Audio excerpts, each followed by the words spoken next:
Because আপনি আপনাকে আপনার নিজের ভালোটা বুঝতে হবে। আপনি সুখে থাকবেন কিনা, আপনি ভালো থাকবেন কিনা, আপনার চয়েস, আপনাকে এটা চয়েস করে নিতে হবে। মানুষ কি বললো এটাতে আপনার কি আসে যায়? অনেক মানুষ এটা নিয়ে আতঙ্কিত হন যে মানুষ কি বলবে, সমাজ কি বলবে, সমাজের জন্য নিজের ভালো থাকাটা চুজ করতে পারেন না। বাট সমাজ কিন্তু আপনার ভালো থাকলে হিংসা করবে আর আপনি খারাপ থাকলে খুশি হবে। সমাজের কিছু কিছু মানুষ হয়েছে এরকম। সো আমি আসলে এগুলোর ধারও দাঁড়ি না। বিকজ দেখেন, আমার বিয়ের কথা আমি চাইলে লুকায় রাখতে পারতাম, পারতাম না? আমি চাইলে বলতে পারতাম রাসেল আমার জাস্ট ফ্রেন্ড, বলতে পারতাম, তাই না?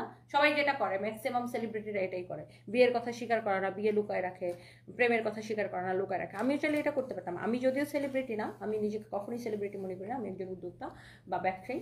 তারপরে যেহেতু অনেকেই আমার জীবন নিয়ে চর্চা করে, বাট আমিও চাইলে লুকায় রাখতে পারতাম, পারতাম না যে আমি বিয়ে করি নাই বা আমার জাস্ট ফ্রেন্ড বা ও আমার বন্ধু। বাট আমার বিয়ের খবরটা কিন্তু আমি নিজেই হচ্ছে প্রকাশ করছি, বা আমরা নিজেরাই প্রকাশ করছি। কারণ আই আই ডোন্ট কেয়ার কে কি বললো, কেউ কে আমার খাওয়াই দিবে, পড়াই দিবে, আমার কি আসে যায়?